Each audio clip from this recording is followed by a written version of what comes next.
আজ আলোচনা করব কিভাবে এই বাংলায়, ভারতবর্ষে তথা বাংলায় ফুটবল এর সূত্রপাত হলো, ফুটবল খেলার সূত্রপাত হলো, কিভাবে এলো এই ফুটবল খেলা, তা নিয়ে আলোচনা করব। বাঙালির ক্রীড়া ঐতিহ্যে ফুটবলের সূত্রপাত একটি অলিখিত এবং একটি লিখিত, অর্থাৎ দুইটি ইতিহাস আছে, একটি লিখিত ইতিহাস এবং একটি অলিখিত ইতিহাস। এই দুইটি ইতিহাস আছে।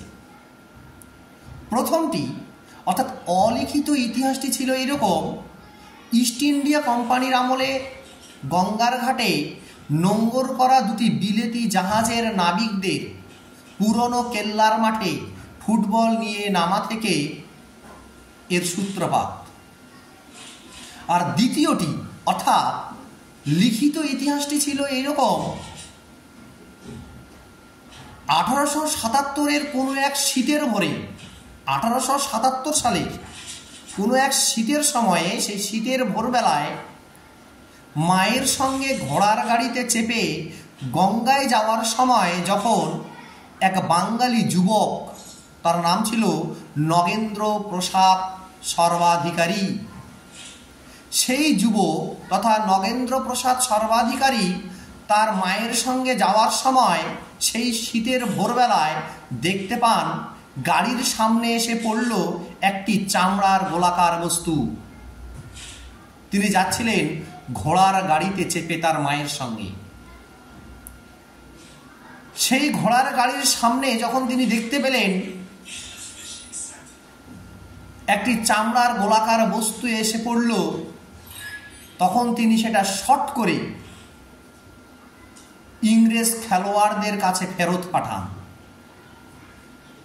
তখন থেকেই এই ভারতবর্ষে তথা বাংলায় ফুটবল খেলার সূত্রপাত ঘটেছিল।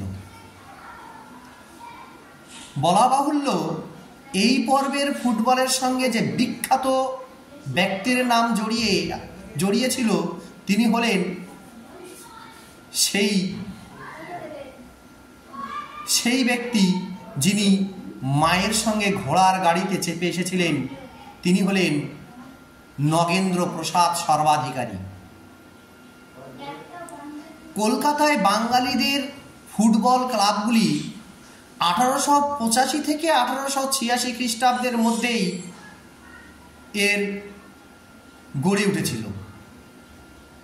1886 সালে শোভাবাজার ক্লাব গড়ে ওঠে, যা প্রথম বাঙালি ক্লাব।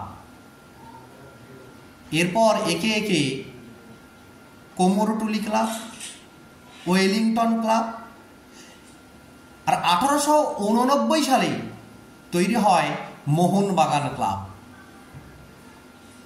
এবং 1892 সালে তৈরি হয় মহামেডান স্পোর্টিং ক্লাব। এই সময় শুধু ক্লাব গঠন নয়, 1893 খ্রিস্টাব্দ থেকে আইএফএ শিল্ড এবং 1898 সালে কলকাতায় ফুটবল লিগ চালু হয়।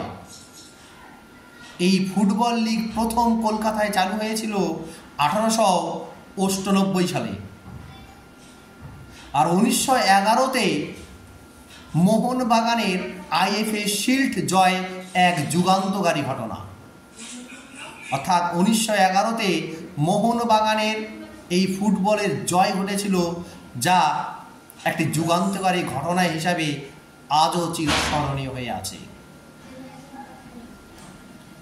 এইভাবেই এই ভারতবর্ষে তথা বাংলায় ফুটবলের প্রচলন হয়েছিল। ফুটবলের সূত্রপাত ঘটে ঠিক এভাবে এই বাংলার মধ্যে।